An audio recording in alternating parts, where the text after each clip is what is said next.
Senner, e essa é uma aula do nono ano de filosofia.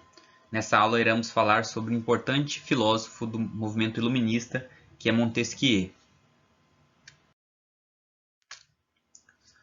Montesquieu, ele nasceu no século XVII e morreu no século XVIII. Tá, aqui ó, 17, porque aqui é 16, quando tem ano cheio aqui, 8, 9, esse conta como 1, então é 16 mais 1, 17, aqui é 18. Ó. 17, como aqui não é 0, 0, aí é mais 1, 18. Então é assim que vocês fazem. Então 16, 17. Ele viveu entre esses dois séculos. Ele foi um importante filósofo francês. Então ele nasceu na França, com boa parte dos seus importantes filósofos do movimento iluminista, com exceção de Rousseau e Locke, né? Rousseau é suíço e John Locke é inglês, mas a maioria deles eram franceses. E ele foi importante para o movimento iluminista francês, como eu havia falado na introdução, e as suas contribuições filosóficas estão no campo da filosofia política. Então ele foi importante na questão da filosofia política. E a sua principal contribuição teórica é a separação dos poderes, do Estado. Então lembrando que o iluminismo ele defendia muito essa ideia de um Estado, né, que regeria as relações de poder entre as pessoas. E aí Montesquieu falou que o Estado deveria ser sistematizado em 3 tipos, que é o executivo, o legislativo e o judiciário. E boa parte dos países democráticos do mundo hoje utilizam esse sistema proposto por Montesquieu, sistematizado por ele. Aqui no Brasil, por exemplo, nós temos um legislativo, olha o nome, legislativo, legislar é de lei, tá? Então as pessoas do legislativo elas elaboram leis. Falando um pouco agora de política mesmo, quem são os representantes do legislativo? Na esfera nacional, são os deputados federais e os senadores. Na esfera estadual, são os deputados estaduais. E na esfera municipal, são os vereadores. Então, são todos esses entes que elaboram leis do município, do estado e do país. O poder judiciário é aquele que aplica as leis.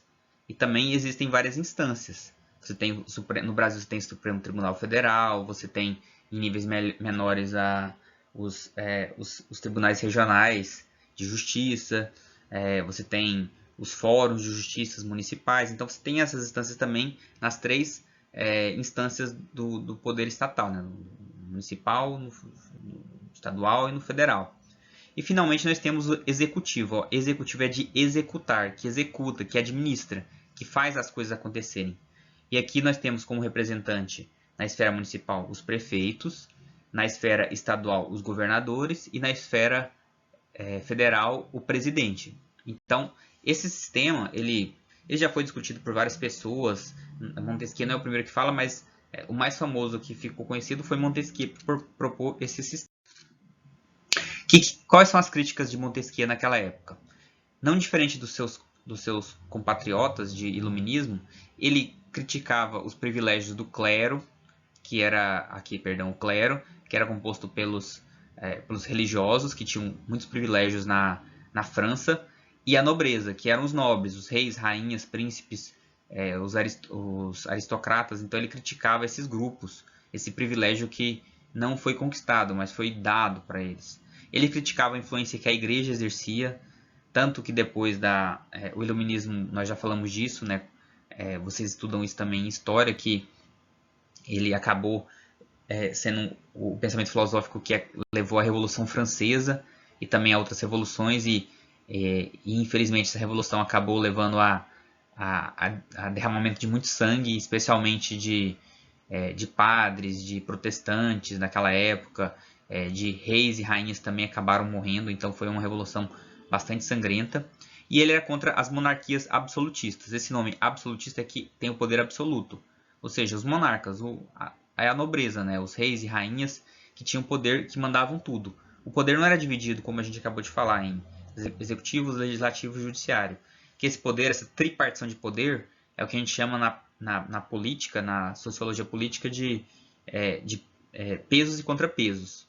O que quer dizer isso? Quer dizer que se o ente de esfera, o executivo, faz alguma coisa que vai além do que um Estado democrático de direito diz para fazer, os outros vão e fazem um freio e contrapeso, não deixa um autoritarismo. Então cada uma das esferas elas meio que se controlam umas com as outras. Então isso que acabou o pensamento de Montesquieu levando. E finalmente a sua filosofia, nós já discutimos parte dela, ela está muito ligada a essa questão de filosofia política, mas ele também fala sobre moral e costumes. Então o interesse dele estava na filosofia do coletivo, aí por isso muito da política. Ele também foi importante influenciador para o liberalismo, no sentido de o povo sair desse absolutismo, então é o liberalismo, mas o liberalismo ele vai ficar muito mais marcado com o próximo filósofo, que é John Locke. E a sua principal obra é O Espírito das Leis. Aqui está uma versão moderna, mas assim, você pode adquirir aí, não é tão caro essas obras deles. Ela foi publicada no século XVIII, ó, 17, aqui aí vocês somam aqui mais um, né, porque são anos cheios, não é 00, aí é século XVIII, em 1748. E nessa obra que ele divide o Estado em 3 poderes, que é o executivo, o legislativo e o judiciário. Então Montesquieu foi importante para isso, para essa questão filosófica, né, da filosofia política daquela época na pré-revolução francesa. É isso, pessoal, essa aula. Espero que todos tenham uma boa semana. Fiquem com Deus.